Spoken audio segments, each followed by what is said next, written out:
the expert to tell us what to do today. I hate relying on common sense. The Kate Daly Show starts now. You're going to make this happen. No. We're going to make models much cheaper. Then we photograph the models. Newsrooms. For the past 10 years, people have been looking at our fake newsreels and listening to our fake commentaries. And they accept it for the truth. And you can do it. Stop 100 people in the street. How many of them have actually sat on a satellite? They're just told this and they believe it. Yeah. You get Sputnik.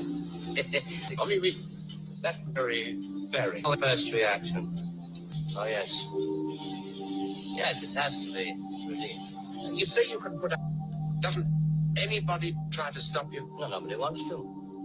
99.386% of the population wouldn't believe this conversation. And the rest are working for us.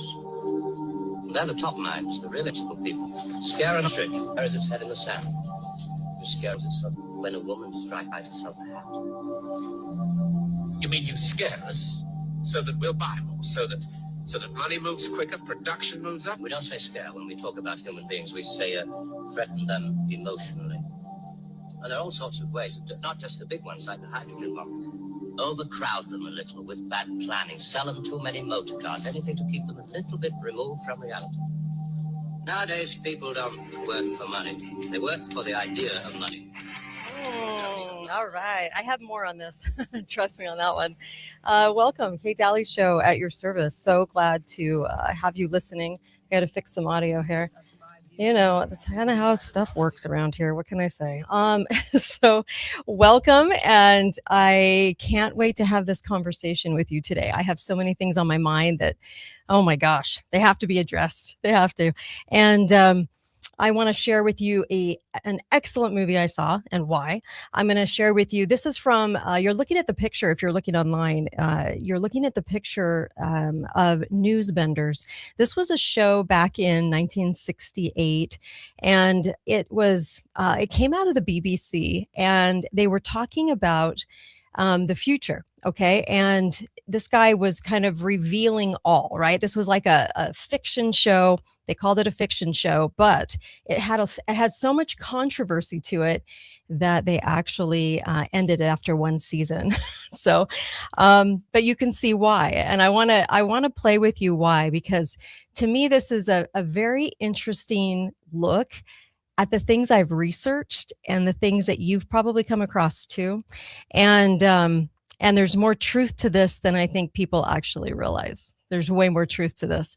And so how they got away with this in 1968, I don't know. I know that the media was, overtaken really the end of the 40s, 50s, and Project Mockingbird. You guys remember that. And then, of course, Katharine Graham from the Washington Post, a big instigator of that, and where they exchanged out editors and journalists for people that would toe the line of the government in their stories. So they put people that were intelligence assets into positions where they would filter in their stories and pay people off to print those stories, and then basically overtook the media. But I'm going to share this with you, and then I'm going to share with you a movie I saw that I think you guys should see. And then I'm going to talk a little bit about the 6 ways to spot a red coat. You're going to want... It's so good. It is so good. It's amazing, actually. Maybe I should start with that, maybe, you know what? Maybe I will. I'm going to start with the red coat, because I thought this was a really good piece from Michael Bolden. I've actually had him on the air. So I'm going to go backwards. I'm going to come back to Newsbenders in just a moment. But let me add to the stage red coat, okay? Because this is a fascinating piece. And I really want to share this with you because I saw the movie The Great Awakening. This movie is about, so I'm going to start backwards today. This movie is about George Whitefield. You probably haven't heard a lot about George Whitefield because he was actually the most popular man in America around the time of Ben Franklin, around the time of the Founding Fathers, as a precursor to the Revolution. So before the American Revolution, there was a spiritual revolution. There was a spiritual change, an awakening. And that's what this movie's about. George Whitfield, I'm sorry, George Whitfield was a preacher. And so he was Church of England, started preaching, had this moment where he just realized that they weren't doing a very good job of teaching people, and most people were falling asleep in the sermons of the Church of England, and he didn't think that they were covering the bases, which they weren't. And so what happened is, this is George. Let me put up George. This is George Whitfield. Most popular man in America, had influence over Ben Franklin, John Adams, you name it. There's a reason that they did not talk about this guy in your history books, that they mostly stayed away from him and just centered on certain people. Okay, so this is interesting. John Adams, as a young man, heard Whitfield preach and then later wrote about the powerful impression that he made. He didn't have a personal relationship, but George had such a effect on John Adams. And then, of course, Ben Franklin. They had this relationship, this friendship, and George, obviously, Ben Franklin was printing the printing press. And so George would come over to America and preach. And he had this strong voice, and the voice could carry to, they said, 30,000 people without obviously a microphone. They didn't have that technology. So this was a precursory to the American Revolution, because you always have to ask yourself, what happened before the revolution? Like, how did we get people to change and people to absorb, their own liberty, to understand their own liberty? Because you have to realize we came from always leaning on a king, always leading on a leader, right? You had to have a leader. And so the king was sort of put into this, I am guided by my king gets to determine my life, my status in society determines my life. And liberty was not given of God. The liberties you got were given from a king. So it's very, very fascinating to look back on history, because we talk about the war, we talk about the American Revolution, but we don't actually cover what happened before that. This movie, The Great Awakening, oh my gosh, it's in very limited theaters. There's been no fanfare about it. It's from the same people that did the story about Heard the Bells, the song, The Bells. It is not getting any press at all, but it has a 97% audience rate, because you walk out feeling inspired. If there was ever a movie I wanted you to see, this is it. If there was ever a movie to bring your kids to, this is it.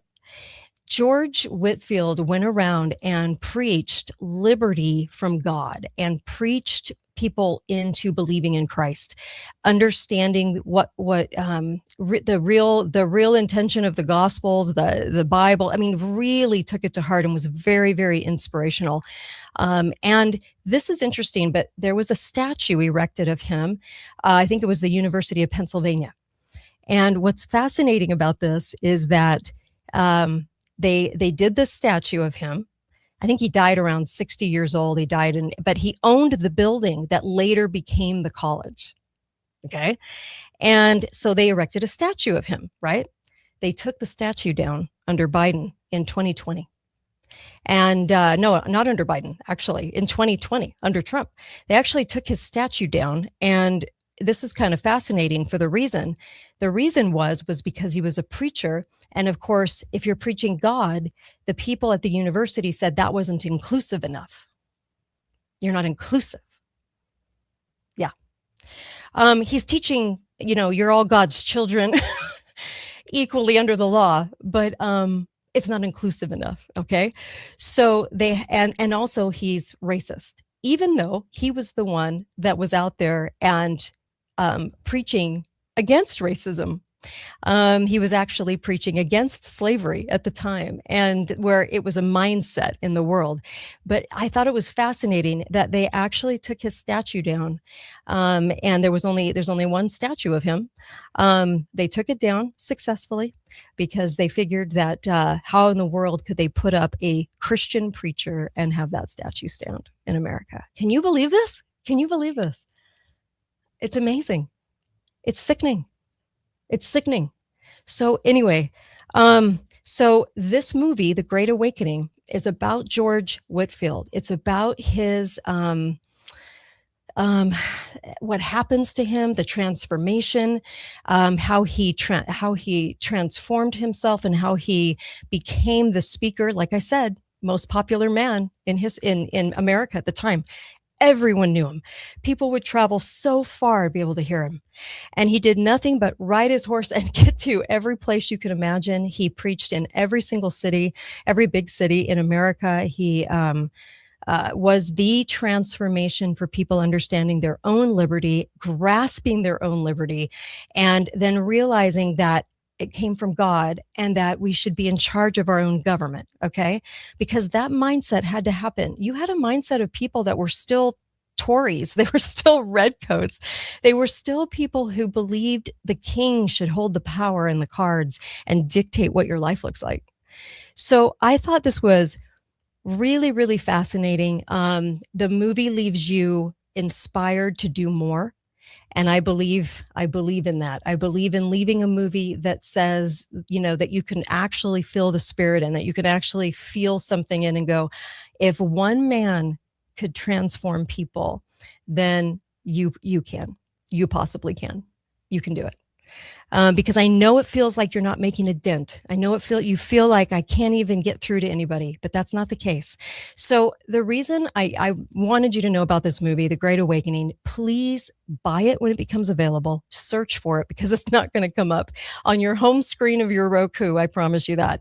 It's like they have to keep these movies away from everybody. So get the movie, buy it, and make sure your family, your grandkids, everyone around you sees it.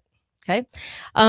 So I wanted to bring this up because I thought that this was such a great piece. And I really loved this from Michael Bolden. I'm sorry, not Michael Bolton singer, Michael Bolden. So this is 6 ways to spot a modern day redcoat. And I want to go through this with you for just a second because it was that good. And it's going to leave you with a different kind of understanding of that time. Here we are on the 250th birthday of America. And, I see the cities, I see the attempts to try to make people feel aligned with the Constitution and the Revolution. And they're all whores. They've done nothing but abuse it. So I don't have much faith in local governments, but I'll tell you, so it's kind of funny to watch them try to align themselves with anything constitutional. But this piece was so good and it was just published. And so I wanted to bring this to your attention from the 10th Amendment Center. We've had so many guests on the show over the years from the 10th Amendment Center. But it says, we're surrounded by redcoats and they might not be part of King George's military. Not George Whitfield, the other King George, and what they're willing to impose. The founders didn't just fight an army, they fought a long, bloody war to secede from a system built on a set of views considered as a fate worse than death. So loyalty was the biggest thing. Now, what they're saying here is loyalty, the quickest way to spot a redcoat is to question, where does your loyalty lie? Loyalty to a single person isn't patriotism. Okay. Let me say that again. Loyalty to a single person isn't patriotism. So what have we done in this country? What have we done in this country? We make it all about the president all the time. A singular person, right? Bush, Obama, right? Trump, Biden, Trump. Okay. It's always about the one guy. All right. So he goes on to say it's a complete rejection of the American Revolution because decades before the War for Independence, Samuel Adams already warned about this. He said, it is a very great mistake to imagine the object of loyalty is the authority and interest of one individual man, however, dignified by the applause or enriched by the success of popular actions. So John Adams knew that this, as a student of history, that loyalty to one man, like a king, right, would be a tyranny. Now, in our day and age, we have the leftists, and they're having these asinine king's protest, which are seriously the most asinine thing I've come across in a long time, because they're not doing it for the right reason. They're not doing it for the right reason. And they're not even doing it for really a reason, just to be told what to think. But it is so funny how they're trying to get that message out there, but it isn't. Their message is a strange message. I can't talk today. But this is, John Adams went on to say, this has led millions into such a degree of dependence and submission that they have at length found themselves obliged to the instruments of their ruin, and at the very time they were at work to effect it. So he knew that if we got into a mentality, and I say in this day and age, we are guided to only talk about one man. We are guided to only talk about Trump today. And I always say, it's not about Trump. It's about the deep state that's running the government. So it isn't about Trump. It isn't about that. But we keep getting sucked into the conversation. And now there's a little war going on for Trump loyalists. Okay. So you have Tucker, Candace, you have all of these guys that are coming out and they're just going after Trump hard. Then you have the MAGA enthusiasts. I hate going by these words, but I know you'll know what I'm talking about. You have the MAGA enthusiasts that say Trump isn't doing anything wrong and he's got a game plan, just be patient, and he's doing exactly what's right without question. Okay. So you have these two different sets of people in the Republican Party. I'm a conservative. So it's getting interesting because I see this little war going on, and what are they warring about? This is very important. What are they warring about? They're saying Trump is deceiving you, right? They're saying Trump he's the villain, he's evil, he is the one, okay? So now I've got a news feed on Facebook, and half the people that I follow or that talk like me or get out there in the media, they're either on one side or the other now, okay? And here's the message. It isn't about Trump. It isn't about him. It's about the deep state. Talk about the deep state, okay? The loyalty should be to the principles of our Constitution. That's where your loyalty should lie. The deep state is what needs to be pointed out continuously as to running things, okay? And I'm going to talk about that in just a minute when I play Newsbender's clip for you, because, oh my gosh, it's insane what they were saying in 1968, okay?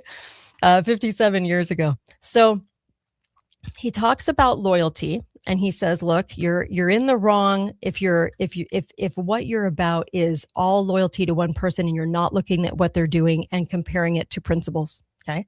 Which he's right. It wouldn't matter who's in office right now. You'd have to take it apart and say, is this running to the principles? Is this being run by principles to the Constitution? Are we getting rid of government? Are we doing all those things? Okay. Then it goes into arbitrary power. This is how you identify a redcoat. Okay. So Samuel Adams warned that liberty can't exist where government does what it wants. It can't indeed subsist in an arbitrary government. That's the second way to spot a redcoat. They support violating the Constitution. The founders called that arbitrary power. So James Otis Jr. Basically said this. He said, defined it in this way: arbitrary, which in plain English means no more than to do as one pleases. Okay.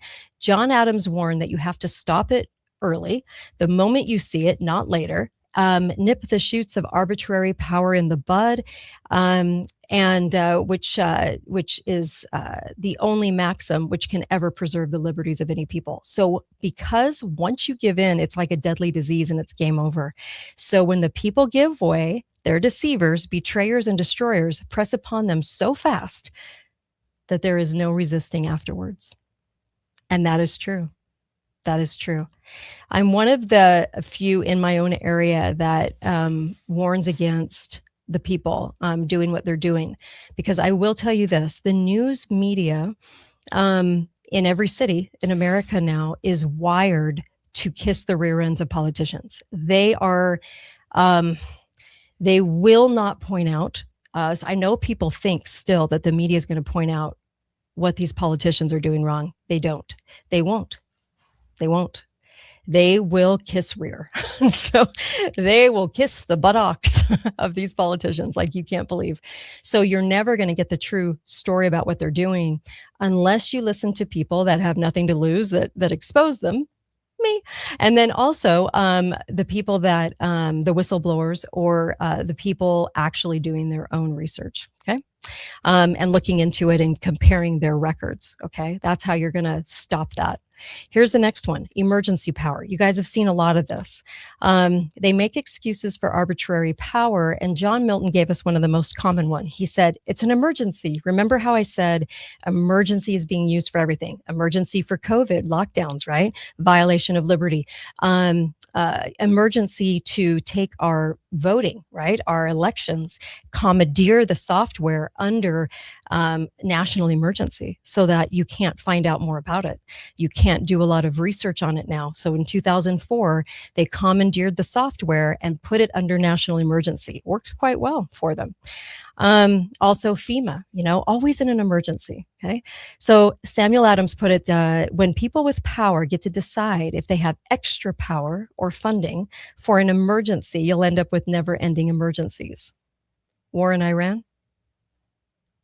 Was there something that was the precursor to that? No. Okay. We're still trying to find out why. Still no answers whatsoever. So, always done on emergency, but we have to bomb. We have to go in. We have to do this. Okay. Then also, this is what was said by Samuel Adams. He said, those kings, and I quote, by the way, being the sole judges when emergencies happen, they generally create them as often as they want money. Truth. Okay.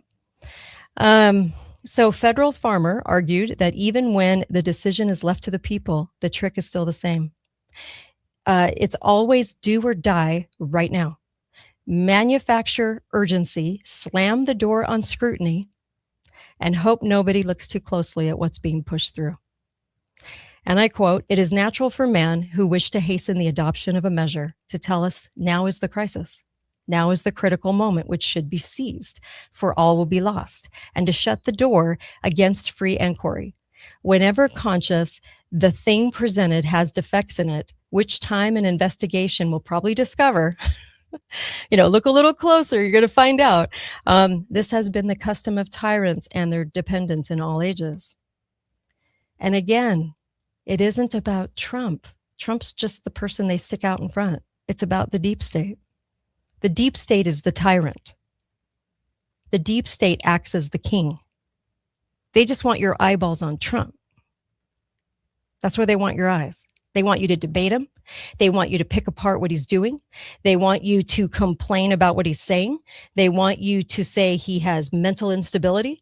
They want you to basically tear him apart. And that's why you're seeing the pundits on the right tear him apart or worship and praise, and then go after anyone that tears him apart. Because what happens? Because the conversation you're having is about his behavior, what he's saying, and not about what the deep state's doing, not how they're utilizing him. Big difference. Okay. But this is how you spot a red coat. A red coat is somebody that just ignores all of this. All right. So, yeah, I mean, it's amazing. So here's another one. Who decides? All right. So because of this, the founders and the old revolutionaries like Samuel Adams and James Otis Jr. insisted on strict and fixed limits on government power. And they said, in all free states, the Constitution is fixed, right? It's a contract, okay? It's fixed. It's like you can't go change your mortgage contract. It's fixed, okay? Your mortgage company can't change your contract. It's a contract. Okay, so the Constitution is fixed. And as the supreme legislative derives its power and authority from the Constitution, it cannot overleap the bounds of it without destroying its own foundation. The chain of command, Thomas Paine wrote, goes like this: the people first, then the Constitution, and government at the bottom. Let me say that again. People first, smart people, then Constitution, and then government at the bottom. And I quote, a constitution is not an act of government, but of a people constituting a government. Okay? A constitution is not the act of a government, but of the people constituting a government. And who decides when the Constitution is violated? All right. On this, spotting a red coat is easy, says Michael Bolden. They believe government gets to judge the limits of its own power. I have a liner coming into the show and it says, the government has looked into itself and declared itself innocent. True. That happens a lot. So the government created by this compact was not made the exclusive or final judge of the extent of the powers delegated to itself, since that would have made its discretion and not the Constitution the measure of its powers. Okay? So this came out of 1798, this Kentucky Resolution, Thomas Jefferson. Let me say it one more time. The government created by this compact or contract, okay, was not made the exclusive or final judge to the extent of its own powers delegated to itself. The government cannot judge itself, since that would have made its discretion and not the Constitution the measure of its powers. Jefferson applied the same principle at the height of the Revolution, referring to a whole list of British acts as nullities and void. And he said the true ground on which we declare these acts void is that the British Parliament has no right to exercise authority over us. The people don't get to decide what's void if the government is the top of the food chain. You know what I thought about? I know that there's a lot of people out there that look at liberty and they teach liberty through the eyes of this is how you churn butter, or this is how you do something in the late 1700s, or here's the signing of the Constitution. Isn't it grand? Look at everybody signing it. But they're not teaching the values that we're taught. They're not teaching how government is not supposed to judge itself. They're not supposed to have their own secret courts. They're not supposed to have their own banks. They're not supposed to have their own judgment. They're not supposed to be able to hire their own third party to come in and judge what they're doing. They're not allowed to do that. But we don't teach that. We don't, what would be really helpful is if you were going to teach the Constitution to kids, take the records of your local politicians and your state politicians. And then as you take those records, say, is this constitutional? Is this constitutional? What they did here when they said they wanted this law passed or this ordinance passed or this regulation passed, is that constitutional? Let's go back to the Constitution and line it up. Okay. Now, here's the problem with doing that. I know you've thought of this. The problem is that the government itself pays for these celebrations to celebrate, like, say, 250 years. Okay. So if the government's paying for it, then the government doesn't want its own being revealed. Does that make sense? They don't want the people being revealed. If you were honest, right? If our government was honest, they would be putting out their records 24/7 so that everybody knew everything they voted on, why they voted on it, why they gave a blank yes to budgets, why they did what they did, the governor all the way down to all the different states. Okay. But they don't do that because they don't want you to look. They only want you to look on the surface. And that's good enough, right? Look at the fireworks. Aren't we having fun? Go get a snow cone. Let's celebrate 250 years. But hey, buddy, don't look below the surface. And all the government that's always there to pay for the fireworks and pay for the big show, don't look at what they're doing. Shh. It constantly amazes me. Truly. It's like the beacon of hypocrisy. Okay.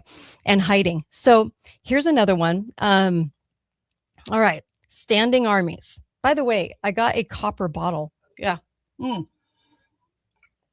If you drink from a copper bottle, your drinks, make sure they're not lined. Make sure that you're actually getting the copper. Okay. Very, very important mineral that was taken out of our food supply in the 1930s. Okay. Causing a lot of disease right now that we don't have enough copper. All right. By the way, go order copper at FIQ. FIQ has the best one. It's on my website, katedalleyradio.com. Okay. So here's standing armies. This is the next way to spot a redcoat, and it's the favorite. Okay, this is the favorite one, standing armies, because when they use arbitrary power, this power that's unchecked, government has to, well, they need the military to enforce it. This is why you see the military at every sporting event. We're always bringing the military into events that really have nothing to do with the military. Have you guys noticed that? I don't have a huge problem with it per se. It's not my hill to die on. I know a lot of libertarians do not like this at all. It's not the biggest deal to me, but it is intriguing to me because the act of like bringing in the military to everything, to make it a part of everything, right? That we do is kind of strange. It is kind of weird. Especially sporting events. You know, we do the flyovers and everything. It's kind of weird if you take it apart and really analyze it. But let's go back to standing armies. This is really, really, really important. So they have to have the military enforce it. So the American view is the exact opposite, and few captured it better than Joseph Warren. He doesn't get talked about a lot. Standing armies have absolutely been terrible all throughout history, right? So the ruinous consequences of standing armies to free communities may be seen in the histories of Syracuse, Rome, and many other flourishing states, some of which now have scarce a name. George Mason made it really clear that there is no special exemption for America. A standing army is a threat to liberty wherever and anywhere and everywhere it exists. When once a standing army is established in any country, the people lose their liberty. It's a given. So when you understand history from the ancient world to the streets of Boston now, you understand their warning, because this is why the founding generation so vehemently opposed standing armies. And as General Henry Knox explained, the danger was greatest in times of peace. Whatever may be the efficacy of standing army in war, it cannot in peace be considered as friendly to the rights of human nature. Okay. Now, here's the final one. This is very, very interesting. Obedience. Okay. Obedience. The most obvious ways to start to spot a red coat in your midst. Okay. They demand obedience. No one summed up the total American rejection of that view better than James Otis Jr. Here we go. I'm going to quote. He that would palm the doctrine of unlimited passive obedience and non-resistance upon mankind is not only a fool and a knave, but a rebel against common sense, as well as the laws of God, of nature, and his country. Compliance with arbitrary power, that's power unchecked, okay, as John Dickinson wrote, sets the precedent and guarantees total tyranny. If you quietly bend your necks to that yoke, you prove yourselves ready to receive any bondage to which your lords and masters shall please to subject you. John Adams recorded exactly what the American response to the Stamp Act was, okay? Even in the face of overwhelming power, compliance was a non-starter. And he said the cry was, if Parliament can tax us, okay, we are undone forever in soul, body, and estate. They can give us what religion and government they please and do what they will with our property, persons, and consciences. Resistance to the last extremity at whatever risk must be made, okay? At whatever risk must be made. Now that you know these 6 ways to spot a redcoat, it's even easier to spot a real American, okay? According to Samuel Adams, they're the ones doing the complete opposite. The truth is, all might be free if they valued freedom and defended it as they ought to. Like I said, you're not going to go to any 250 year celebration of our Constitution and be able to look and see your government that's paying for the festivities, what they're up to. They're going to make it very, very fun and fireworks and cotton candy, but nothing about how far we've strayed, sadly. And also, you know, one of the things that that was talked about too was the dependence and submission on a party. This was a big thing, and I kind of glossed over this when I was first going over these. And this was the first one because it's all about the party loyalty being the most dangerous of all. And Noah Webster said, nothing is more dangerous to the cause and truth of liberty than a party spirit. The women in their little vagina hats, and then of course you have the MAGA, which is the other sort of extreme. It's weird. It's like we've just lost our critical thinking mechanism, and people are just sucked into the party mentality. So basically, they said, John Adams warned against it. Noah Webster warned against it. And of course, loyalty to a person, a party, or even a nation, that's a red coat. Now, in my state, I have to be part of a party in order to vote. So I've always been a Republican since day one, right? Republican. My parents were conservative. I'm a conservative. And then seeing the party through the eyes of somebody that does research in the last 16 years, I can tell you, it's so dangerous. It's so dangerous. The tribal monsters, I call them, the tribal monsters, that it's just like party. They don't even look at the results of what happens. As long as their party wins, it doesn't matter. It should, because all you have to do is do a little homework and it's going to matter, because they're not going to do the things they say. But the platforms sound great until you get into what actually happens. So just kind of making that point, that they really pointed out that our attachment to no nation upon earth should supplant our attachment to liberty. When George Whitefield was out there preaching as the precursor to the revolution, it was all about you're not subject to anybody. You don't need to align to anybody but Christ. You don't need to become a party rat. You don't need to do all these extracurricular things. What you need to do is understand your own liberty and then have loyalty to that. And that whatever comes between you and your own liberty should be important enough to really examine. And I really love this. I thought this was great. So, all right. That was Michael Boldin. You can check that piece out at the 10th Amendment Center. I suggest that you share it because I think the piece was so good. I mean, really. Okay, so let's go to the Newsbenders clip. This was a show in 1968. The creator of this show was named Donald Churchill. This only lasted one season. According to all the things I've researched and plowed in over 38,000 hours, I can tell you that many of these things said, I think, are very true. And, the deep state likes to put out what they're doing, but they don't want people to get too smart, but they do like to tell us what's happening. He actually died suddenly of a heart attack at 60 years old. The creator of this clip I'm going to play for you, he actually died. He was filming a show called LCID. And this show was in 1990, and it was all about a CID officer who takes early retirement, moves to Spain, where he and his partner, Douglas Bromley, a retired records officer, keep an eye on an expat community of British gangsters. And there was a huge amount of controversy about this because it highly publicized the criticism of Spain's extradition treaty with the UK. And then, of course, he suddenly dies of a heart attack. Healthy guy, Donald Churchill, died at the age of 60. He was the creator of this show. So let me play this clip for you because this is very intriguing.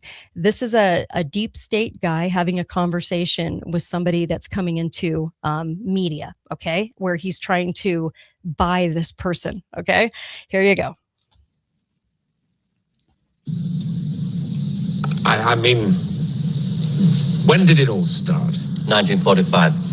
You may remember the Americans let off their 2 atomic bombs. Well, they didn't want other people doing the same thing. I mean, you do see that, don't you? Oh, I don't know. Scare the people off. The Americans put it up that the atomic bomb was halfway along the line to something much bigger, the hydrogen bomb. It didn't work. They spent 5 years in negative research. Well, what about the Russians? They're supposed to have quite a pile of these things. We were surprised when they started their tests. Then we got a few feelers from their Secret Service. Nowadays, we work very closely together. Oh, all these stories about spies going off to Russia. Mr. Philby, remember? Just good copy for the Sunday papers. Good copy. Well, the Chinese. I mean, They've just announced their bomb. Yeah, we played along with it. We recorded their phony explosion.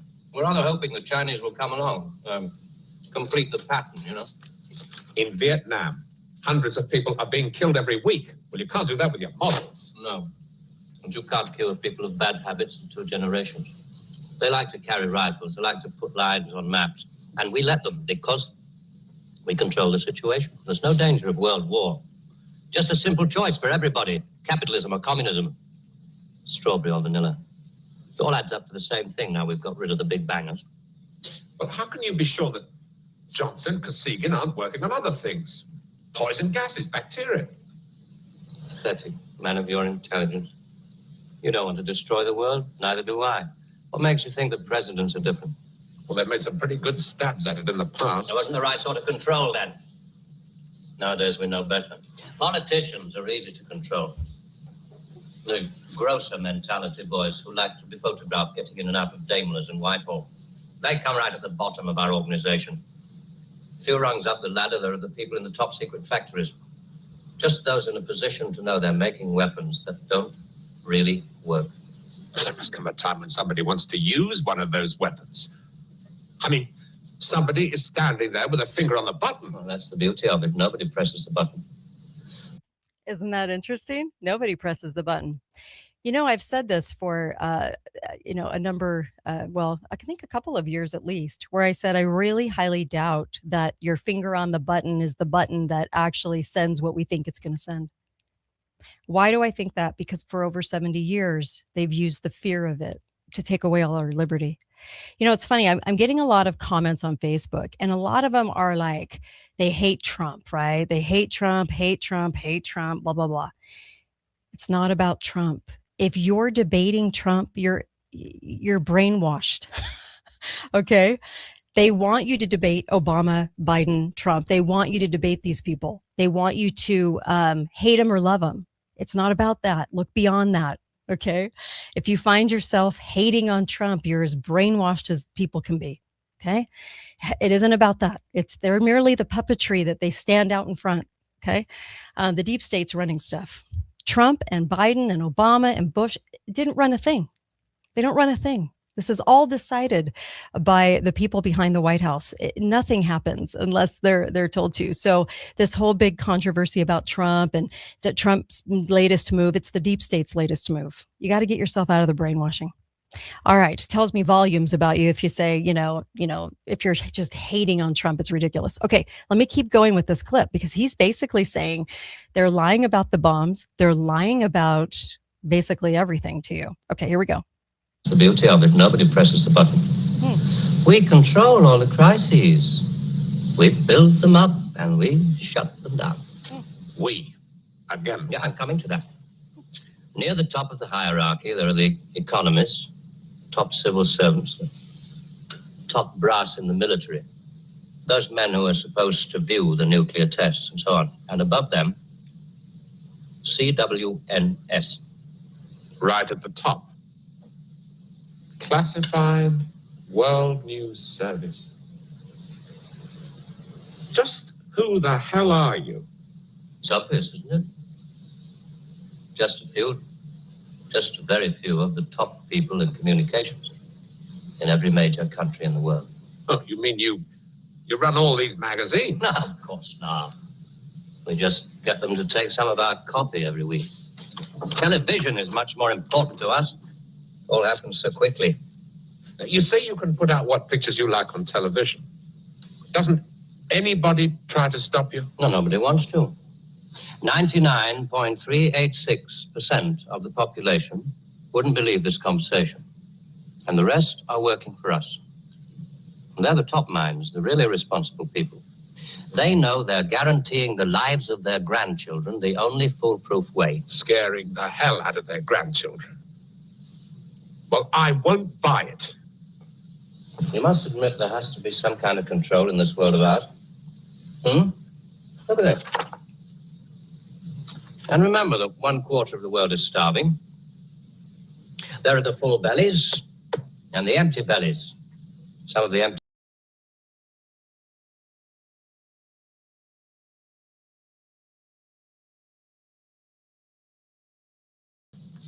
One of them is this fictitious hydrogen bomb we've talked about. The other one is money.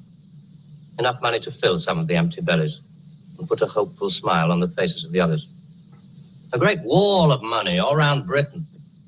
And it's no secret that the British economy is in trouble at the moment. So we have to put that right, too, to stay alive. We have to control the people in this country. Scare an ostrich, buries its head in the sand. If you scare a hedgehog, it rolls itself up into a ball. When a woman's frightened, she goes out and buys herself a hat. You mean you scare us so that we'll buy more, so that money moves quicker, production moves up? We don't say scare when we talk about human beings. We say threaten them emotionally. And there are all sorts of ways of not just the big ones like the hydrogen bomb. Overcrowd them a little with bad planning. Sell them too many motor cars. Anything to keep them a little bit removed from reality. Nowadays, people don't work for money. They work for the idea of money. They don't even love for love. They love for the idea of love. They only hate for the idea of hate. It took us 5 years to find a non-addictive drug, one we could pay off against the hard drugs. LSD. You marketed that? Oh, yes, of course. And for a very good reason. Some of these protest movements were getting a little bit too close to the mark. LSD gave them nice little hallucinations. Made them talk like 3-year-olds. Throw flowers at policemen. Shall we talk terms? You're not still going to ask me to work for you? I'm afraid I've had to put all this rather bluntly. You see, there wasn't really very much time. It must be rather a shock. Well, I mean, most people realize that the world is controlled from about 6 big cities. But it must be rather shocking to learn that a sixth of the world is controlled from this building. You mean you? Oh, no. I only rate an office on the 7th floor. There are 2 other offices above this one. And a giant computer system. Link number 4 in world control. A computer? And what's so remarkable about that? It's just a machine that can store a vast amount of information. A machine that knows too bloody much. Now you're being hysterical about it. Computer's very simple. You feed data into it. Anything from the Wall Street closing prices to the North Atlantic weather report. And you get decisions. That machine's taken you over. It's just a machine. Extra hands for the people who know how to control it. Well, this one above us, it's square in a box. Yeah, I suppose you could call it square in a sort of a box. Do you know why I go away at weekends? To get away from people in boxes. They live in boxes. They get their thoughts, their problems, and their answers out of boxes. And I like to get away at weekends because they're not people anymore. Now, you know all about me. My cottage in Hampshire. But did you know that there's a line of trees that goes right up past the house? And the noise they make is like the sea. Did you know that I find it difficult to sleep in the country? And I like to go and stand in the garden before dawn. And I feel good because I know that my wife and my children are asleep inside. And I like to go out and walk past the wet hedgerows until I can see pasture land and the smoke from the cottages in the This village. may be all very well for one of your grassroots programs, but I'm afraid time is running out. I ought to tell you, we pay a great deal of money. We can afford to. We save such a lot on things like the national defense budget and so on. We would start you off at £250,000 a year. No. Rising to $1 million when you make the Ministry of Morality, which I know you will. Will you let me out of here? One little point. I should have told you about these surgical transmitters.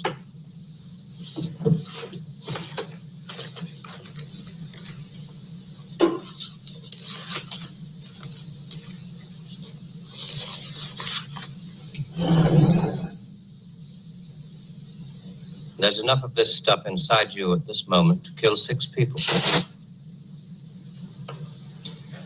There's a button we can press. I'm sorry about the dramatics. Our boys call these things the oral contraceptive. Keeps them from talking too much. So there must be one of those transmitters inside you. Who presses the button?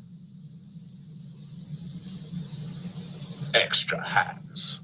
All this stuff about the computer being extra hands for the men who know how to control it. That machine controls you.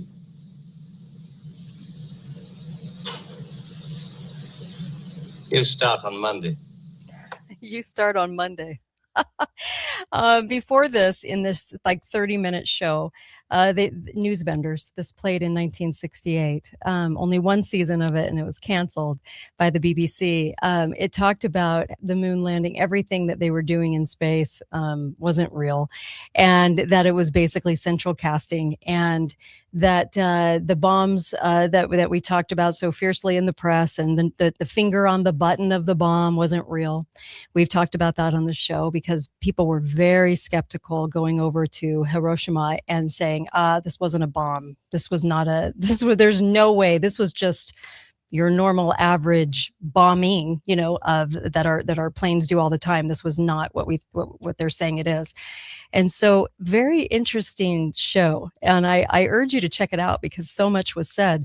They were talking about the big computer system, and that I've done shows about Aladdin, BlackRock's creation back in 1998. Aladdin began on a single workstation from Sun Microsystems. Isn't it interesting that they called it Sun Microsystems? But anyway, it was one of BlackRock's 4 data centers where Aladdin is operated in Washington State. This system now basically runs the world, this Aladdin system. It's never talked about. It is never talked about. So you might want to look into that. It's very interesting what we have done with this. The Bank of Israel has used Aladdin since 2019. Basically, the Lehman Brothers, you name it, all under the Aladdin system, Deutsche Bank, Prudential, so many entities under Aladdin. It basically runs things. So I'm mentioning that because this was clear back in 1968. Okay. And there's a couple things that I have brought up from the late 60s on this show that really showcase what was to come, like things that were going to come. I don't always believe everything. I'm very critical, actually, of even things on the right that are said. Some of the scary clips and things like that. I really scrutinize. But let me just tell you what was said in this Newsbender show were the things that I have found doing independent research before I ever heard these guys say this. And when that happens, you kind of go, wow, that's kind of baffling. I mean, come on. Very, very interesting. WAG, the moon doggy, is a great piece on the moon because it goes through the whole moon landing piece by piece, and it shows you the proof. It kind of shows you what's going on there. So there's lots of things that I think we've been swept up into thinking because in the show earlier in this episode, he said, things are so far away and the average person isn't going to go into space. The average person isn't going to do all those things. So therefore, it's very easy to lie to them because you can get them to believe, you can get the populace to believe about anything. And that they only project about a year out on their headlines, a year at a time. And that the people, it doesn't have to take a ton of people to sell a lie. It just takes a few at the top because the people even working on the weapons, we talked about this last week, the people even working on the weapons systems think that they work. But what if they don't? Those people working on the moon landing, they thought it was working, right? What if it wasn't? What if it didn't? What if it didn't really happen? It's funny because people think because there were people in a room creating it, that therefore it had to be. Well, that's not necessarily true. So when we go to the brainwashing of Americans, and we're talking about people around the world, and we're talking about, I'm talking about the birth date of 250 years. Are we following the Constitution? And I'm talking about the level of party, tribal weirdness in this country. They always tell us we're split in two. We're divided. We all hate each other. That's not true. Go anywhere. I defy you to give me instances where all across the nation, people are at each other's throats right now. Okay. And I've said these things before, but I just in light of watching the Great Awakening movie, which you guys should all see, you should have your kids watch it. You should watch it several times. It's all about the spiritual revolution that caused the American Revolution, which is never talked about. Our kids don't hear about it in school. They only hear about Benjamin Franklin. They only hear about certain people, but they don't hear about that. And George Whitefield had an enormous impact on Ben Franklin, who was a deist. And by the end, they had Ben Franklin talking at the convention. And he, in the late 1700s, and he was talking, he led the congressman into, hey, why don't we pray every morning to get answers? Because I believe in divine miracles. Why don't we pray about it?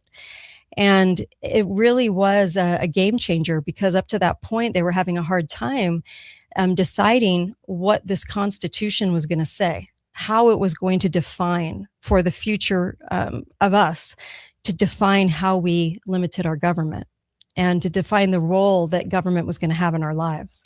Like I said, government was going to be at the bottom rung, right? So very interesting now, as I'm looking around and I'm seeing so many brainwashed folks, even folks commenting here right on YouTube. It's so funny to me. It's like they're in this love or hate thing that they've gotten from the media.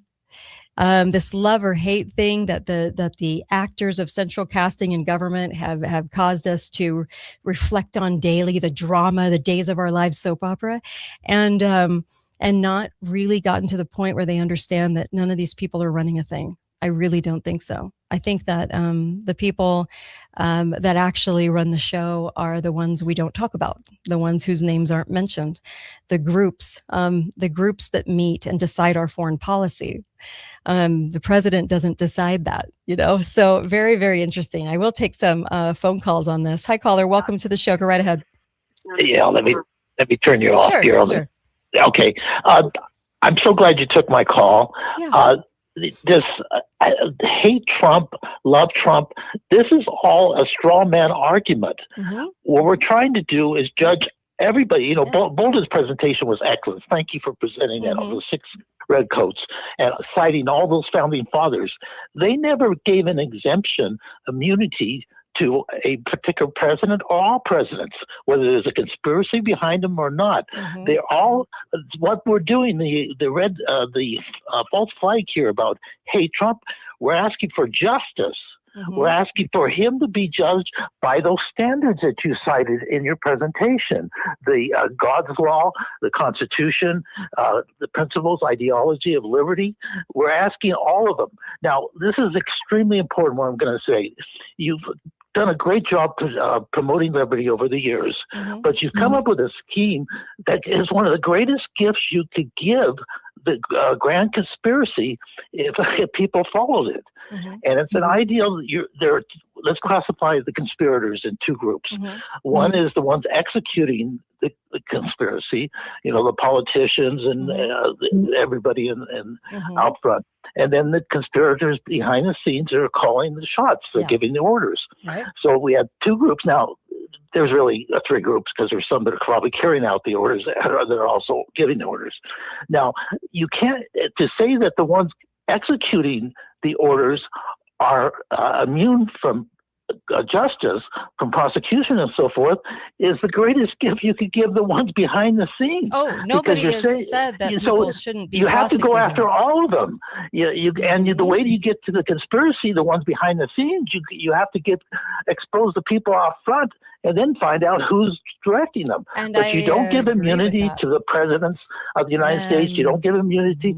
Like you said, you judge local government, state government by these standards. You also judge the federal government and their people by the same standards. I agree by those same standards. Nobody's getting immunity here. No one's getting immunity. Why did you think somebody was getting immunity? No, you're saying that we can't judge. See, you're calling it hate when we're saying we judge the president by these same standards. You're not understanding what I'm saying then. So what I'm saying is Yeah, when go ahead. people get caught up and they turn what's happening to us via the government into into an argument about personality and about the person themselves, which are just merely puppets. When they Yes, turn but it I'm into saying that, and many yeah. of the people that are critical of the president are doing the same thing. They're not into personality. It's not personality. It's personage. But they're not talking about the person. They're talking about these evils, these injustices, But- the murder, but they are the talking destroying about a of our person. economy, the looting of our the person, of the American people. Tens of thousands being killed by the one person. Right. We're judging it by the standards. We're not talking about personality Okay. or Thank personage. you. No, thank you. I'm gonna actually talk about this off of this call. Okay. I'm talking about the ones that turn it into Trump said this about Iran. Trump said that about Iran. Trump said this about this bombing. Trump said that about this bombing. Trump's doing this today. Trump is doing this tomorrow. Okay. Trump said this in his speech. Trump said, didn't say this in his speech. Okay. They make it all about him. No one's getting immunity here. Okay. No one. What I'm trying to say is when people start saying, hey, the people that are actually running the show just did this today, and the people actually running the show want this conflict with Iran and want to shove it down our throats that the strait is closed again, even though we only get 10% of our oil through the strait. So basically making it something that is the reason for the economy right now, the bad economy that I don't think is going to get better. So if people were actually calling it out normally and saying the deep state's doing this, the deep state's doing that, and for this reason, but they're not. I see a lot of people in my position in media, and it's always about the way Trump said something, the callous way in which he said this, or this tweet, or this message, or what he said about civilization. That is all fodder for us to get caught up in, and so that we don't talk about who's actually running the show, so that we don't identify it. If I actually heard people identify the deep state and say they're running the show and this is why they're doing what they're doing, I would applaud. And it doesn't mean Trump has immunity. It doesn't mean any of that. Okay. Biden has no immunity. None of them have immunity. The congressmen, the willing governors, the bought and paid for governors like my own in Utah, all of the people that work all the way down to local government. There's no immunity for what they're doing. A lot of them are basically stupid. And I don't mean to be mean. They're just basically stupid. They don't realize that they're being used. Okay. And that the way things are done are coming from on high, right? They're coming from not God, but coming from higher government. So, and then when you get to the highest level of government, there are people running that show. So if you want to identify that, then great. Identify that. It has nothing to do with Trump. When I see people caught up in Trump, I'm like, you're not seeing it. You're not seeing it. It's like this. I go to a wrestling match and I'm like, oh, that guy versus that guy. Well, that guy said this. And then this guy walked around the ring like he owned it. And then this guy said that. I'm caught up in thinking that it's real. Okay. I'm looking around me. Everyone else thinks it's real. I'm caught up in the hype and I'm thinking that these two guys are really fighting. And I'm thinking in this wrestling match that these two guys are really going at it and someone's going to win. Okay. I haven't seen it yet. Now, when I rise above this wrestling match and I really see it for what it is, I sit back and I'm just bowled over because I realize that this whole entire crowd is into this fight as if it's real. But I'm looking at it and I'm saying, it isn't real. It's a show. It's scripted. It's being run. I hope that makes sense. Okay. I hope that makes sense because it's like, get above the situation, get above it so you can see it. Who's really running things. That way, when people start to identify who's really running things, they don't fall for every single little thing that's done by the puppetry. Right now, everyone's falling for it. It's like most people are. It's like they fall for it and they get all upset about what Trump said. I'm like, who cares? That's fodder. That's the stuff. That's the little script writing Days of Our Lives drama. Look at who's running things. Look at what they want. What is the object of their affection? What do they really want to have happen? Why did they suddenly strike Iran? What's going on there? Do we own their government? Okay. I think we do. I think we know exactly play by play what's happening over there. And I don't think we ever lost control from the Shah days and from putting in Khomeini. I think that we still run it to this day. And I don't want to sound like a broken record either, because I don't want to say the same thing every day. But I see people on Facebook that I think are really smart. And it's like, and then he said this. What do you think of Trump now? I'm like, it's not about him. It's like you're talking about a player in a wrestling match where the outcome has already been established. They're setting up Vance to come in. Okay. They're setting up Vance to come in. That's why he's everywhere. We're so being played in this, but we don't see ourselves being played emotionally. It's like it's as if everyone's talking about Days of Our Lives, the characters of Days of Our Lives, as if it's real. That's our situation right now.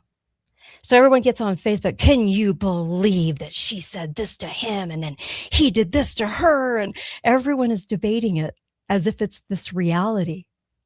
And it's not. This is just fodder. It's fodder to keep us distracted and not seeing who's in charge. Okay? Trump doesn't run anything. Biden didn't run a thing. Okay? Obama didn't run anything. Bush didn't run anything. Okay. Papa Bush, maybe. Clinton did not run anything. Reagan did not run anything. Jimmy Carter did not run anything. Nixon didn't run anything. They were told what to do. And they took those orders. And those orders came from the groups that tell them what to do. Okay. From the think tanks, from the groups that actually design everything. They design our foreign policy. They design everything. Those groups of people that sit behind, okay, that are associated with BlackRock, that are associated with all of this stuff, are the ones running the show. And we're all debating the Days of Our Lives characters as if they really do live in this little city and as if they really are acting out this drama. It's central casting. It's central casting. Once you see it, you can't unsee it. Once now you see wrestling, right? You can't unsee wrestling now. You just can't. You can't, because there's no way to unsee truth. You can't unsee it. Okay. So I think that's the hardest part of all this is, and why my show will always be to a minority of people, because they can't let people say these things. Think about it. On the right, people don't say these things ever. On our right, they never say them. Okay, caller, go right ahead. You're live. No, Kate, you're Hi. so right. You know, Trump, when he said the thing about the wrestling, don't forget he's in the Wrestling Hall of Fame for, I don't know if you've seen that clip of him actually being a wrestler. It's such a joke. Yeah. And he's an actor just like Reagan. His IMDb page is pages and pages long. He's got his own little pentagram and a circle on the Hollywood Walk of Fame. I mean, it's a joke. Well, I mean, it's just so not about him. I mean, it's you know, it's the characters of the president and congressmen and those, and everything I think is very, very by design. I think it's designed. I think it's they want certain outcomes, but they just don't want us to connect those outcomes. And so it's like we're debating a soap opera every day. Yes, I always say the same thing. People can't see the forest through the trees. They've got us working in these little details constantly. And it's like, you know, like you said, once you see the whole picture, you can't unsee you see what they're doing. It's so obvious. Yeah, you can't unsee it, nor would you want to. Yes, I so agree. Thank you. I love the phone call. Thank you. Thank you. Yes, somebody made a comment. Pedro, God cares and he does tell the truth. Yes, 100%. I agree with you. God cares. You know, God is powerful. God is real. The government, it has become a show. It has become a show. And no, I don't think anyone should have immunity. I think that that people that know what they're doing in government should be held accountable. There are the stupid people that are bought that don't want to ask questions and will go along for the outcome of profit and power.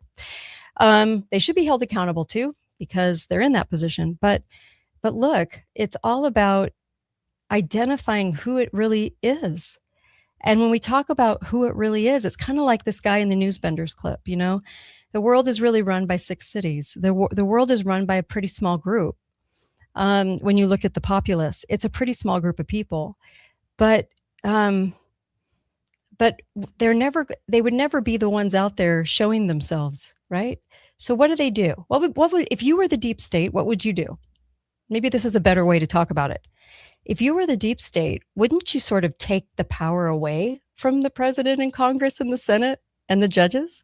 Wouldn't you then design a system where you could call the moves and do the things, but have these people out there sort of as fodder for media and for the people of the United States to sort of argue about? Wouldn't you sort of take away the power for yourself, but make it look like somebody else is doing it?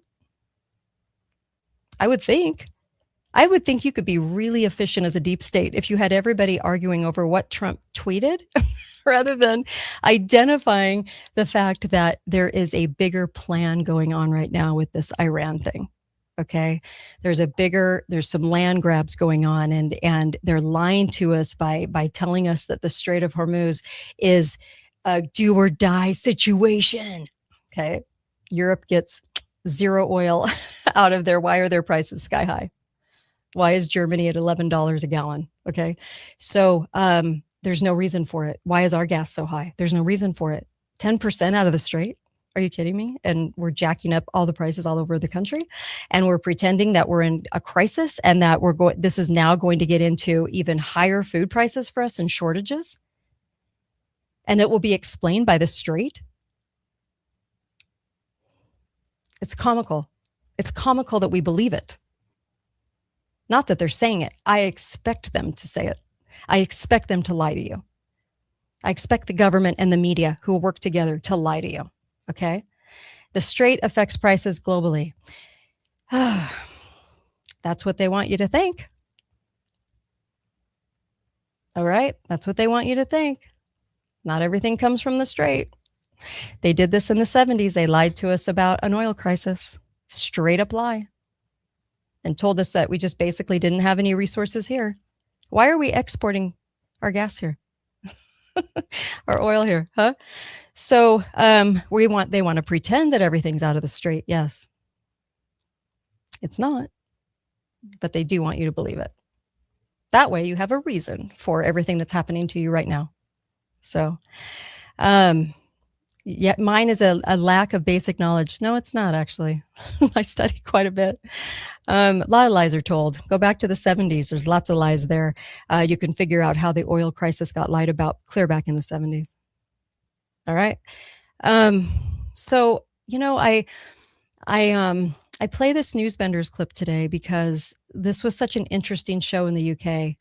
They pulled it after one season and it said so much about the fear factor and how we are always made afraid and how they utilize that fear against us and how so many things that we think are real aren't. Go back and watch it. It'll be good. But above that, because I know you're going to understand that that we are being brainwashed, I do want you to understand that the movie The Great Awakening, if you can see that, please go to the theater and support it. If you get it in your area. It's very limited release, but it will be on video. Okay. It will be on video. So therefore I would say, please, get there, watch it with family and friends, especially right now with the 250 celebrations that are going across the country. You're going to see a lot of people that that basically are going to be celebrating the Constitution, but don't understand the Constitution. They want you to celebrate it and act like everyone's a patriot, but that's not the case at all. And unfortunately for us, we just have a really hard time seeing it. Brainwashing is real. It's been going on a long time. And in this Newsbenders clip, it's been going on since the mid 1940s to the extent that we have now, like on steroids. So it was going up until then, but then 1945 hit and just on steroids. Everything went on steroids. So I do agree that people do need to understand who's at the helm. And if more and more people understood who was at the helm, and they understood that protests were bought and paid for, and that we have a huge corrosive government made up of over 40 million people going all the way down to local. That's how many people work for the government in some capacity, and how it has penetrated our thoughts, our perspective, our education, our view of America. And it's just, if you go back to the writings of the founders and you read the Federalist Papers and the Anti-Federalist Papers, you'll really understand the Constitution. And they fought over it. So when I say, no, we have to have unity and it's all nicey nice and kind. Oh, we can't say a thing about anybody in public office because they're trying. I just want to punch somebody. Yeah, that's not how the founders viewed it. No, the founders got up and really argued about things because, they were arguing for liberty. They were making sure that all viewpoints were heard. And boy, it got bad. It got nasty, right? Because they were fighting for something. They're not fighting for anything anymore. That's why they want you to be nicey nice and kind, and don't say a word about anyone's record. Don't bring to light. Don't whistleblow. Don't say anything. That's mean. I hear that a lot. That's mean. Is it? You're in a position of public trust. Shouldn't you be saying that all the time? I would think you would want people to know when somebody is abusing your tax dollars and abusing the role that they were given in government. I would think that you'd want that to happen. So, but no, that's not true at all. In fact, people usually get mad at the whistleblowers. And I know because I've been on the receiving end of that a lot. So the whistleblowers get the heat because you can't upset the apple cart. There are a lot of really idiotic people out there who love the apple cart. They just like it to stay status quo. And in their mind, their reality is, I just want to know people are good and people are helping. There's a way to find out if that's true.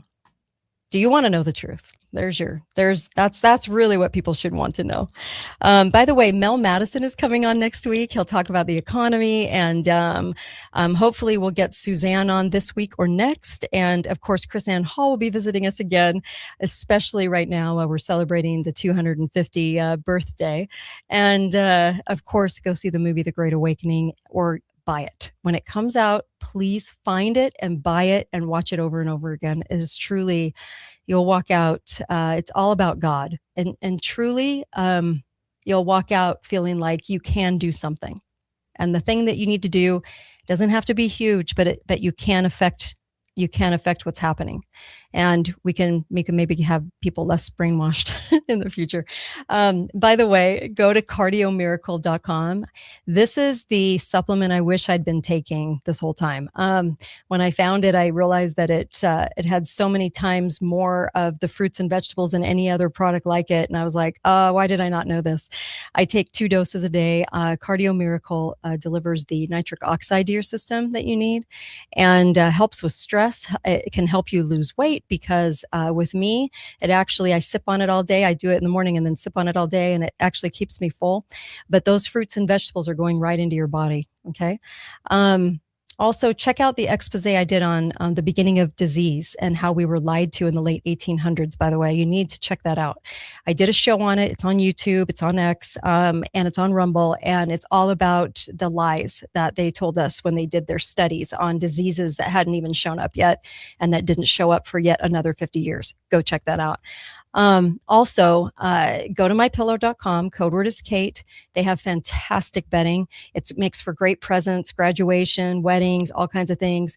If you do that and use the code Kate, at least I know that, you're going to get a great discount.